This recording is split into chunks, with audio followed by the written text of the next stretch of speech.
नमस्कार मित्रांनो, आज आपण शोभा बोंद्रे यांचा वहिनींचा सुसाट सल्ला हा पाठ बघणार आहोत। या पाठामध्ये वहिनी ज्या प्रकारे घरातील समस्या सोडवतात, घरामध्ये मोठी व्यक्ती असते ती घरातील काही अडीअडचणी असेल तर ते सोडवण्याचं काम करतात, तसं या पाठामध्ये काल्पनिक कार्यक्रमामध्ये खास काही वैशिष्ट्ये बघायचे, काल्पनिक वहिनी आणि ती खास वैशिष्ट्ये बघायची आहे। दूरदर्शनवरती या स्वरूपाच्या कार्यक्रमाची वैशिष्ट्ये आपण खालीलप्रमाणे बघणार आहोत। वहिनींचा सल्ला कार्यक्रमाची वैशिष्ट्ये। पहिलं वैशिष्ट्य आहे वास्तववादी प्रश्नांची मांडणी।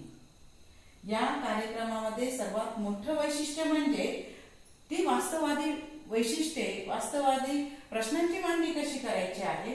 प्रश्न हा घरगुती आहे पण रोजच्या जगण्यातील असतात। रोजच्या जगण्यामध्ये आपण म्हणतो घरोघरी मातीच्या चुली, तशा प्रकारचे ह्या प्रत्येक घरामध्ये ते प्रश्न आहे आणि ह्या गृहिणींना ही धावपळ आहे। या धावपळीमध्ये मुलांना सांभाळणं, मुलांचा अभ्यास, मुलांची डबे, पतीच्या ऑफिसला जायचा तणाव, त्यांना डबा करून दे, याच्यासारख्या साधे प्रश्न हे विषय यामध्ये घेतलेले आहे। म्हणजेच घरगुती वास्तववादी प्रश्न पहिल्या याच्यात मांडलेले आहे।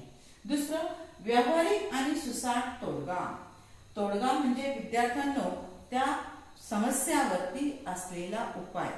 मग वहिनी केवळ तत्वज्ञान सांगत नाही, नुसतं तत्वज्ञान सांगून मोकळं होत नाही, तर व्यवहार कसा पाहिजे, त्याचं प्रॅक्टिकल कसं पाहिजे त्याच्याविषयी सल्ला देतात। सल्ला देताना त्यामध्ये सल्ला कशा स्वरूपाचा असतो, कारण तो कमी वेळात आणि प्रभावी सल्ला असणं गरजेचं असतं। कमी वेळेत आणि प्रभावी सल्ला म्हणजे घरातील कामाची विभागणी कशी करावी याचे ठोस नियोजन वहिनी करून देतात। एक कोणाच्या बाबतीत घरामध्ये असणारी गृहिणी आहे किंवा नोकरी करणारी गृहिणी आहे, तिच्याविषयी हे ठोस नियोजन या ठिकाणी वहिनींनी केलेलं आहे। आता आपल्याला पुढचा तिसरा मुद्दा बघायचा आहे।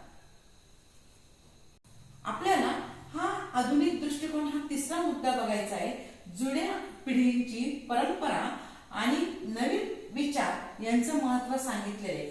घरचे काम फक्त स्त्रीची जबाबदारी नाही, हे क्रांतिकारी विचार वहिनीने यामध्ये सहज मांडलेले। बघा, या ठिकाणी चूल आणि मूल एवढंच महत्वाचं नाही, या ठिकाणी तुम्ही 21व्या शतकात चालले तर ते कशा प्रकारे जायचं आहे, अशा प्रकारची जुनी जी काही रूढी परंपरा आहे ही सोडून नवे आधुनिक विचार या ठिकाणी या पाठात मांडलेले आहे। पुढचे मुद्दे आपण पुढच्या व्हिडिओमध्ये बघणार आहोत। माझी व्हिडिओ आवडल्यास